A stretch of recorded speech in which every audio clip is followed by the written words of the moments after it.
Hello everyone, कैसे हैं आप सब।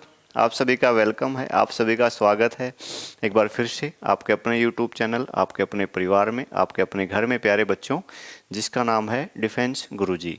और मैं प्रवीण धायल एक बार फिर से हमारे सभी एयरफोर्स एस्पायरेंट का वेलकम करता हूं जो एयरफोर्स के एग्ज़ाम के लिए प्रिपरेशन कर रहे हैं, जिनकी आंखों में सपना है कुछ कर गुजरने का, जिनकी आंखों में सपना है एयरमैन बनने का, उनका वेलकम है।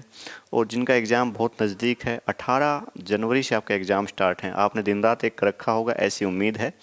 क्लास को स्टार्ट करते हैं। इंग्लिश वाला जो सेक्शन है 13 जो आपका मॉक टेस्ट हुआ था अनअकैडमी के ऊपर, उसमें जो इंग्लिश का सेक्शन है उसका सॉल्यूशन मैं आपके सामने लेके आया हूँ। फिजिक्स और मैथ का सॉल्यूशन भी आपको मिल गया होगा, ऐसे ही इंग्लिश का 13th पार्ट का सॉल्यूशन आपके सामने है। बहुत अच्छे से क्लास को देखना है, काफ़ी इंपॉर्टेंट क्वेश्चन यहाँ पे होंगे, ग्रामर भी है, वोकैब भी है, आपका पैसेज भी है, हर एक चीज़ जो आपके एग्जाम के लिए इंपॉर्टेंट है वो हर एक मॉक टेस्ट में आपको मिलती रहती है। और डिटेल्ड एक्सप्लेनेशन आपको मिल रहा है। डिटेल्ड एक्सप्लेनेशन कैसे कैसे क्वेश्चन बन सकते हैं, जो क्वेश्चन गिवन होता है उसके अलावा और क्या क्वेश्चन बन सकता है, या इसके अलावा आप लोग देखते हो जो सभी ऑप्शंस होते हैं सिनोनिम एंटोनिम्स के, उसको भी हम डिस्कस पहले भी करते आए हैं हर एक बैच के अंदर और अब भी कर रहे हैं। तो क्लास को बिल्कुल ध्यान से देखना है। क्लास को स्टार्ट करते हैं और 13th पार्ट जो आपका हुआ था, 13th जो मॉक टेस्ट आपका हुआ था उसको हम डिस्कस कर रहे हैं। सबसे पहले आपके पास फिलर्स है और जो कि टेंस के बेस पे है। टेंस एक बहुत इंपॉर्टेंट टॉपिक है, आपका बेसिक टॉपिक है, जहाँ से एग्जाम में बार बार क्वेश्चन बनते हैं। तो उसको हम देखते हैं। Payal told me that she filling the blank out for a walk every morning. ठीक है, पायल ने मुझे बताया था कि अब देखो नॉर्मली क्या होता है, नॉर्मली हमारी हैबिट है जहाँ भी हमको इस टाइप का सेंटेंस दिख जाता है, every morning, every evening, every day, इस टाइप से, तो हमें लगता है ये तो प्रेजेंट इंडेफिनिट है। ये मैंने भी यही सिखाया है आपको। प्रेजेंट इंडेफिनिट टेंस जहाँ पे परमानेंट एक्शन की बात होती है वहाँ पे प्रेजेंट इंडेफिनिट टेंस होता है। टेंस को बहुत बेहतरीन तरीके से आपको समझाया गया है, रटवाया नहीं है। जिस टेंस की टेंशन आपको बचपन से थी उस टेंशन को मैंने दूर करने की पूरी पूरी कोशिश की है, और उस कोशिश में काफ़ी हद तक सफल भी रहा हूँ। आप लोगों की मेहनत से, आप लोगों के एफर्ट्स के साथ साथ आप लोगों ने भी एफर्ट किया है।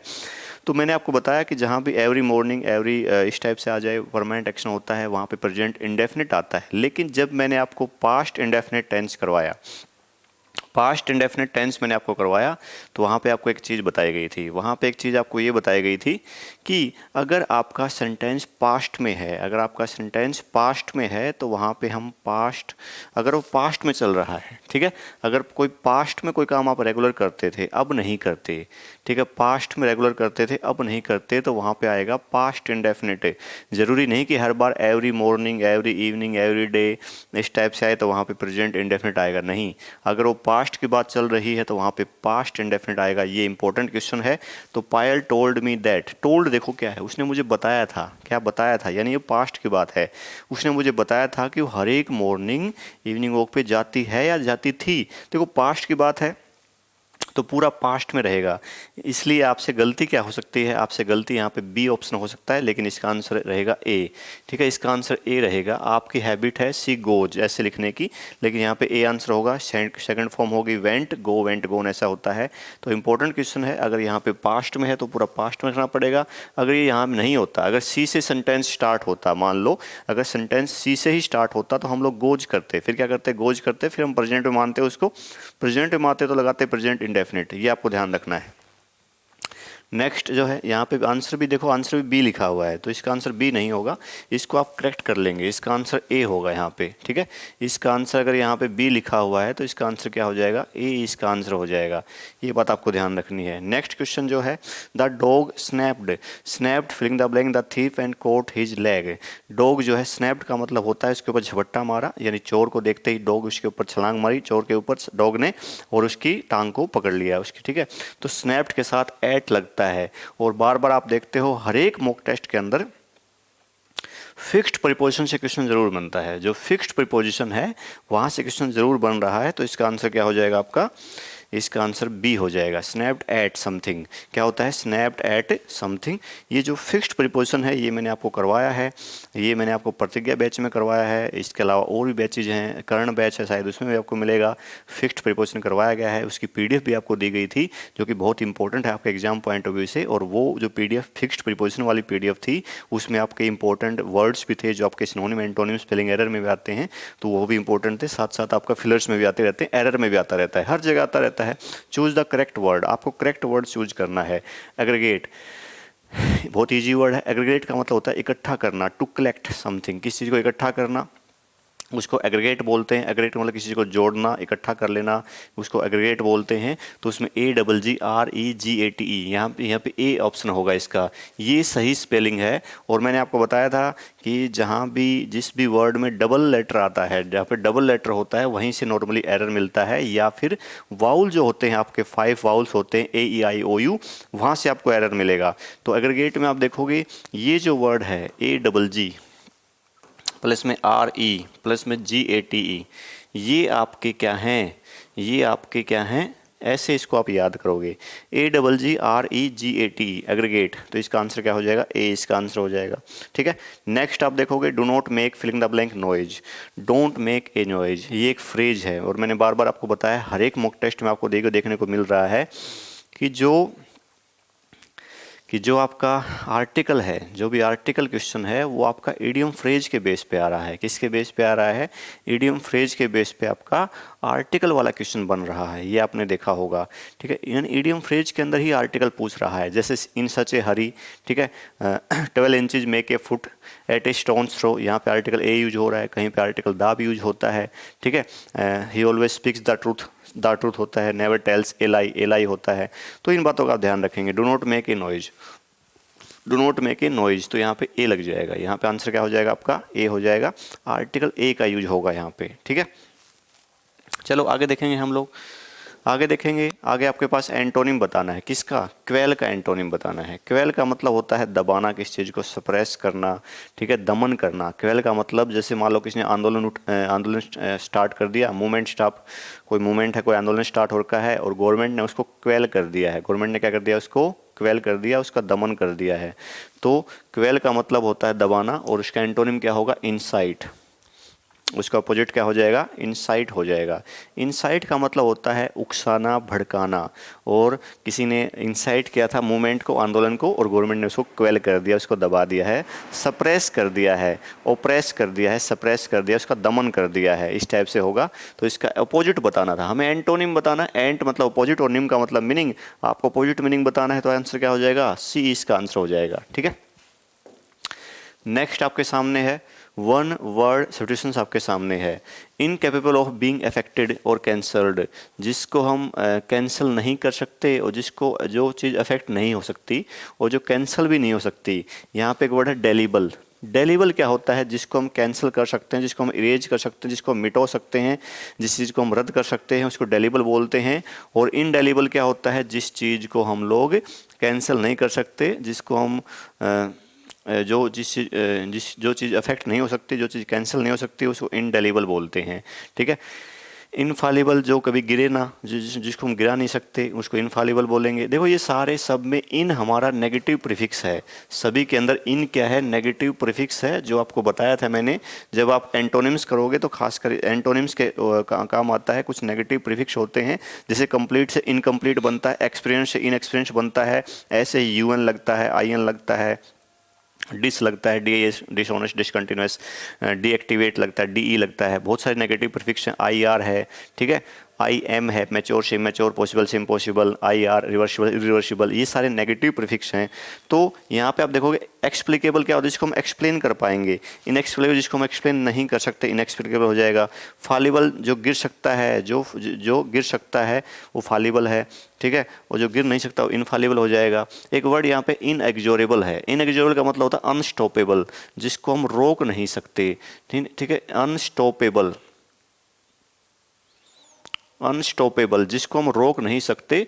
अनअवॉइडेबल उसको इनएविटेबल भी बोलते हैं। बहुत ही इंपॉर्टेंट वर्ड मैं लिख रहा हूँ बोर्ड पे, इनएविटेबल, अनस्टॉपेबल जिसको हम अवॉइड नहीं कर सकते, अनअवॉइडेबल, अनअवॉइडेबल, इनएविटेबल, अनस्टॉपेबल जिसको हम रोक नहीं सकते, उसको इनएग्जोरेबल बोलेंगे। ठीक है, लेकिन जिसको हम कैंसिल नहीं कर सकते, जिसको अफेक्ट नहीं कर सकते, उसको इनडेलीबल बोल देंगे। तो इसका आंसर क्या हो जाएगा, सी इसका आंसर हो जाएगा। नेक्स्ट जो है कुछ क्वेश्चन जो है, 2 क्वेश्चन जो हैं वो यहाँ से मिस थे, स्लाइड में से 2 क्वेश्चन मिसिंग थे, तो मैंने वैसे लिख दिया है जो आपके एग्जाम के लिए इंपॉर्टेंट है। स्पॉटिंग द एरर के 2 क्वेश्चन है, क्वेश्चन नंबर 7 और 8। 7th question and this question is important for your spotting the error. जो एग्जाम में एरर वाले क्वेश्चन बनते हैं तो उनके लिए इंपॉर्टेंट है, ठीक है। तो सेंटेंस देखो क्या है आपके सामने, और मैंने बताया जो रिकॉर्डेड क्लास होती है उसमें बेनिफिट ये है कि आप वीडियो को पॉज करके खुद एक बार ट्राई कर सकते हो उस क्वेश्चन को, ठीक है, और उसके बाद खुद आप एक बार ये देख लोगे कि आपका आंसर ठीक था या नहीं, वीडियो को दोबारा से रिज्यूम करके दोबारा से प्ले करके।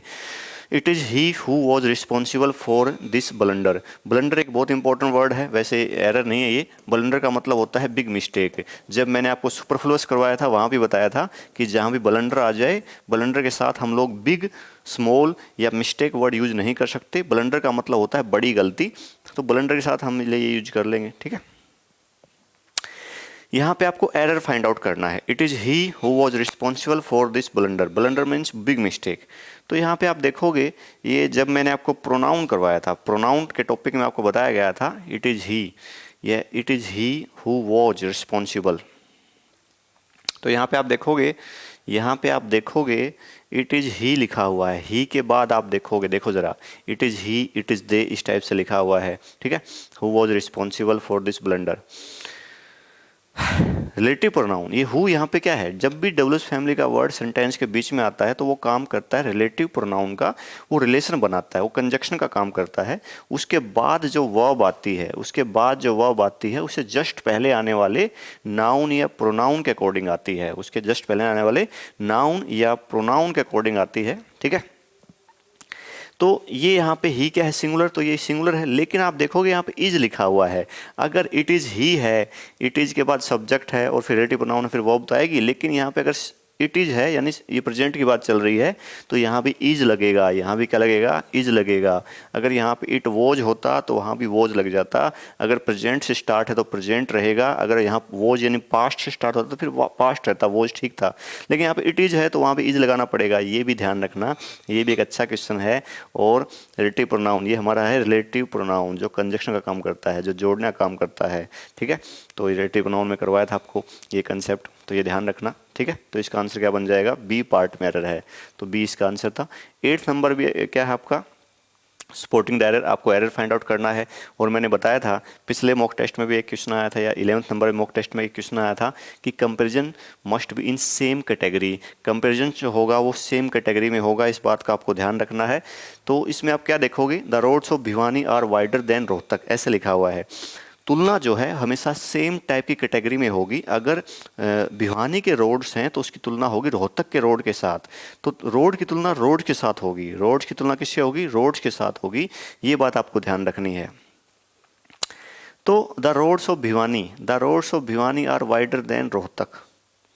The roads of Bhiwani, Bhiwani के जो रोड्स हैं उसकी तुलना रोहतक के रोड के साथ की जाएगी, रोहतक शहर के साथ नहीं की जाएगी।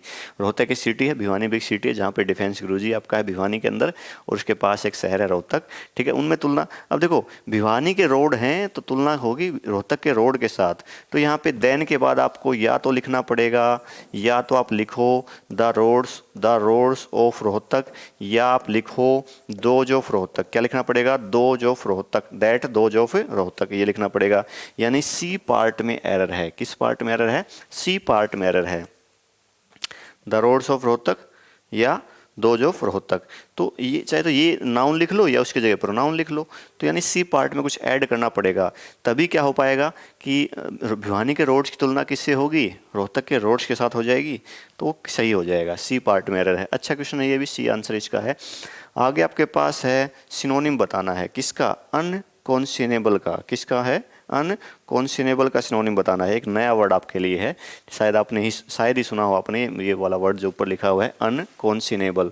अनकॉन्सिनेबल का मतलब क्या होता है, जो चीज़ एक्सेसिवली, जो चीज़ अननेसेसरीली एक्सेसिव है, कोई चीज़ बहुत ज़्यादा एक्सेस में है। मान लो कि इस चीज़ का रेट बहुत ज़्यादा है, इतनी रिक्वायरमेंट नहीं है उस चीज़ के रेट की, उसको बोलते हैं अनकॉन्सिनेबली, ठीक है। तो इसका सी आंसर होगा।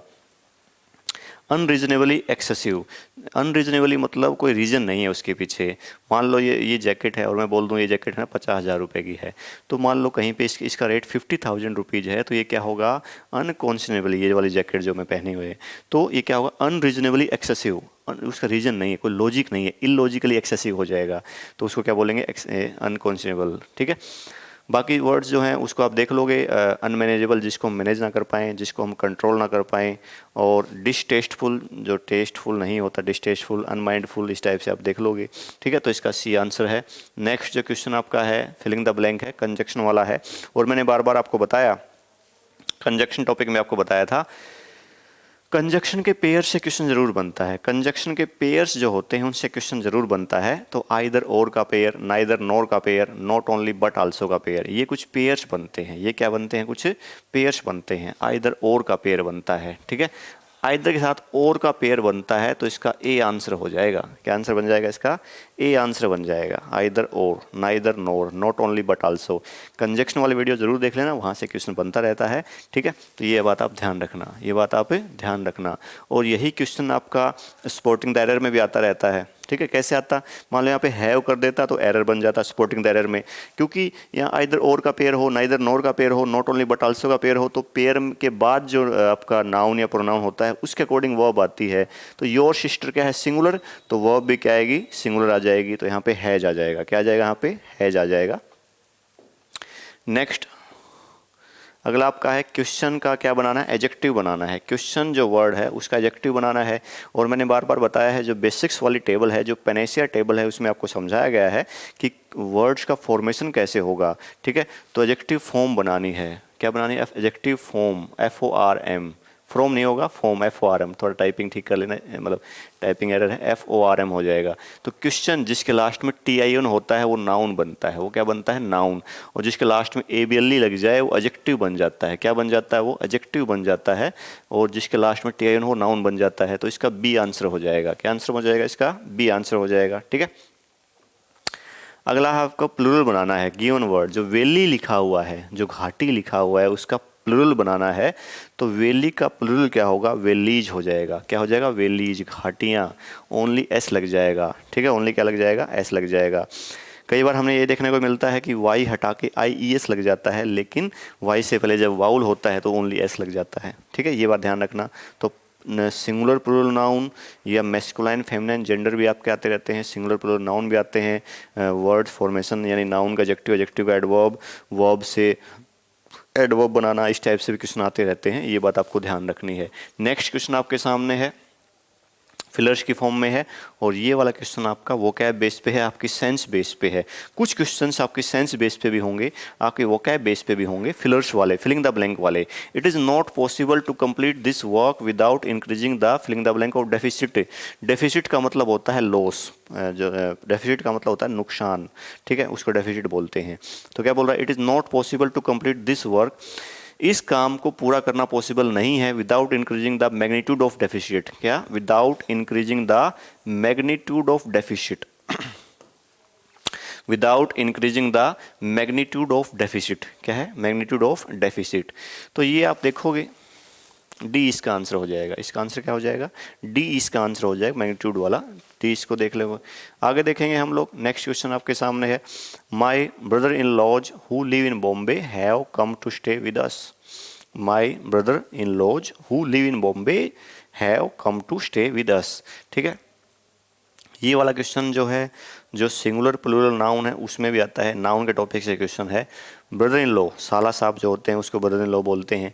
अगर वो ज़्यादा हैं, अगर आपके 2 साले हैं, आपकी शादी हो रखी है, आपकी तो शादी अभी नहीं हुई होगी, ठीक है, तो अगर ब्रदर इन लॉ का, brother in law, mother in law, father in law, sister in law, इनका अगर प्लूरल बनाना हो, उसका अगर प्लूरल बनाना हो तो एस जो है हम उस वर्ड में लगाते हैं, मेन वर्ड में।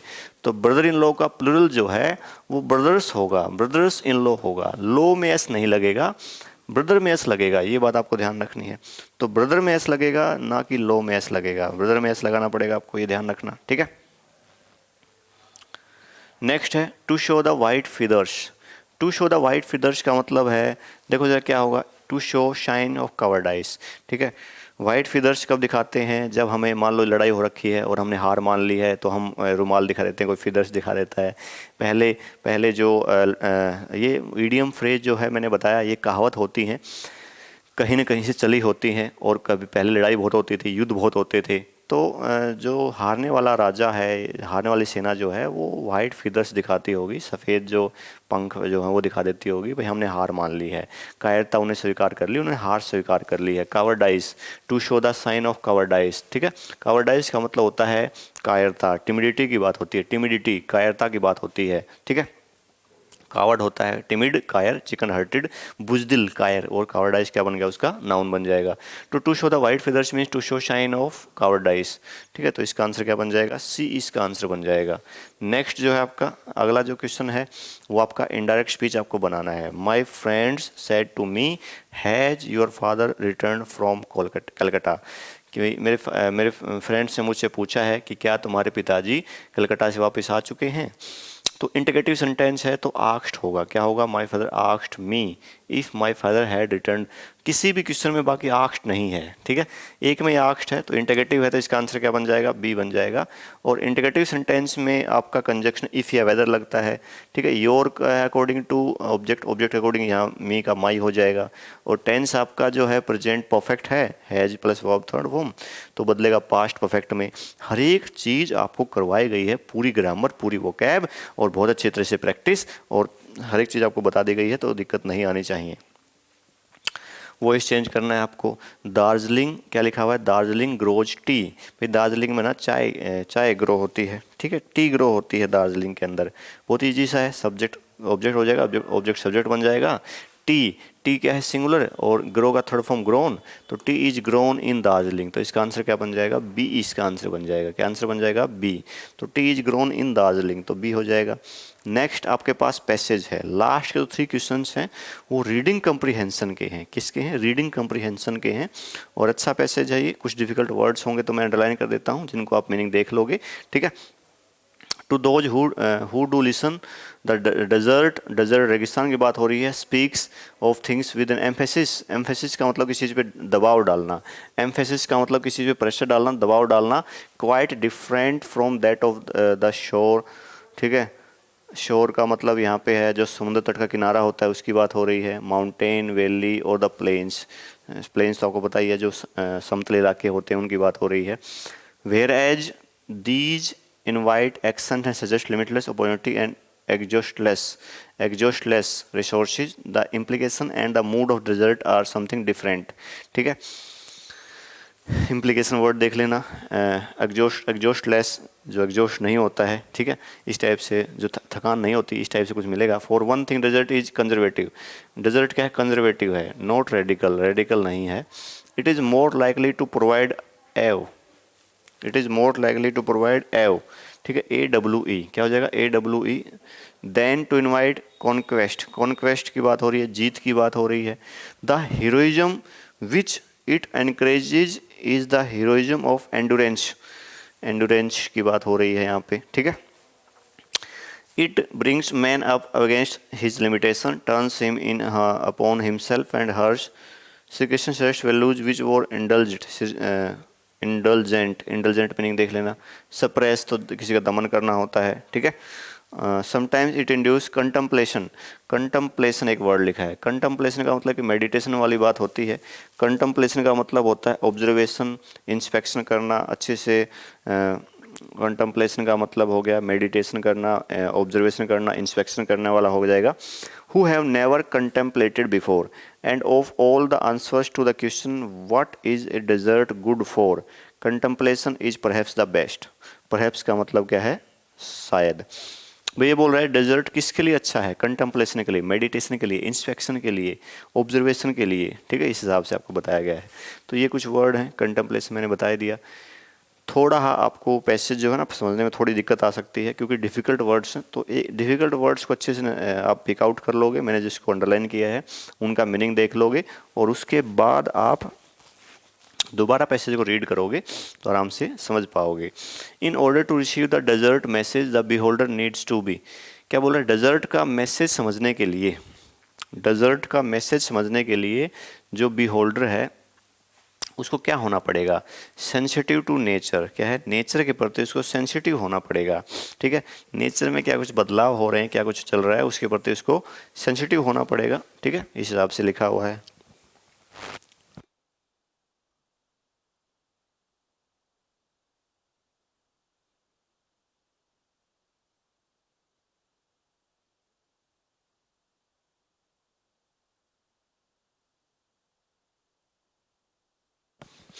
आगे आपके पास क्या है, the desert is unique among landscapes in that it encourage only, क्या एनकरेज करता है ये, कंटेम्पलेशन। लिखा हुआ था लास्ट लाइन में कि कंटेम्पलेशन को इनकरेज करता है, किसको करता है, कंटेम्पलेशन को। ठीक है, बाकी वर्ड्स तो उसमें लिखे ही नहीं हुए पैसेज के अंदर। ठीक है, तो यहाँ पे आप देखोगे कंटेम्पलेशन का मतलब है मेडिटेशन, मैंने बता ही दिया। मेडिटेशन, ऑब्जर्वेशन, इंस्पेक्शन, ये कंटेम्पलेशन के मतलब हैं।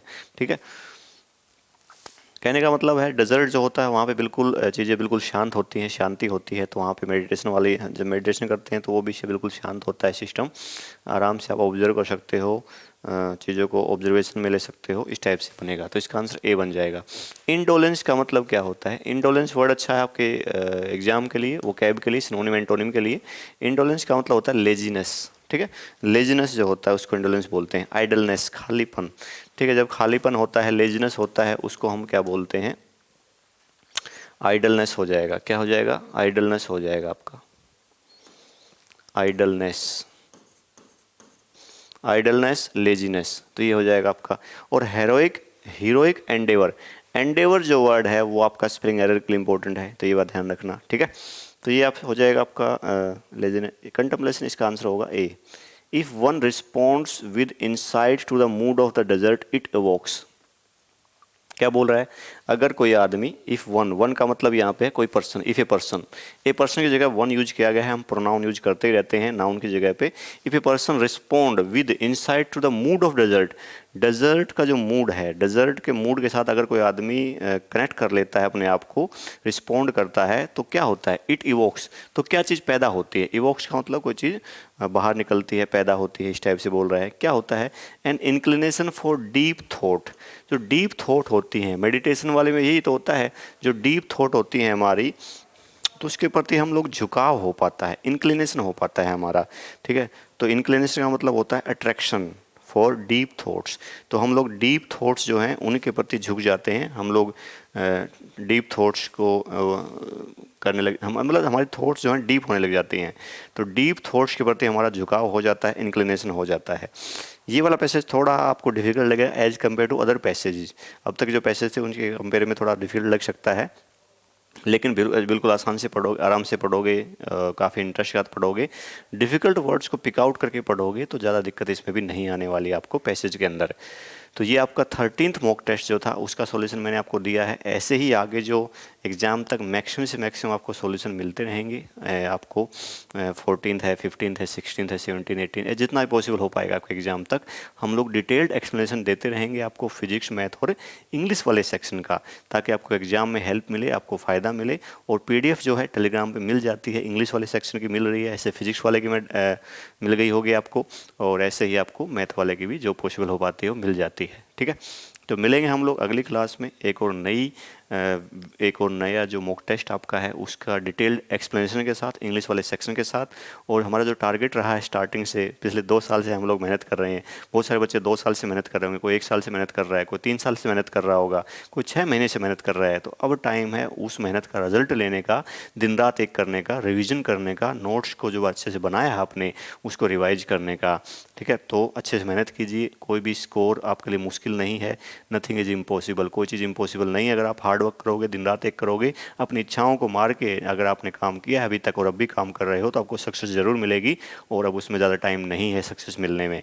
तो मिलेंगे हम लोग अगली क्लास में एक और नई ज़बरदस्त वीडियो के साथ, डिटेल एक्सप्लेनेशन के साथ, इंग्लिश सेक्शन का अगले मॉक टेस्ट में। तब तक के लिए बाय बाय, टेक केयर, जय हिंद।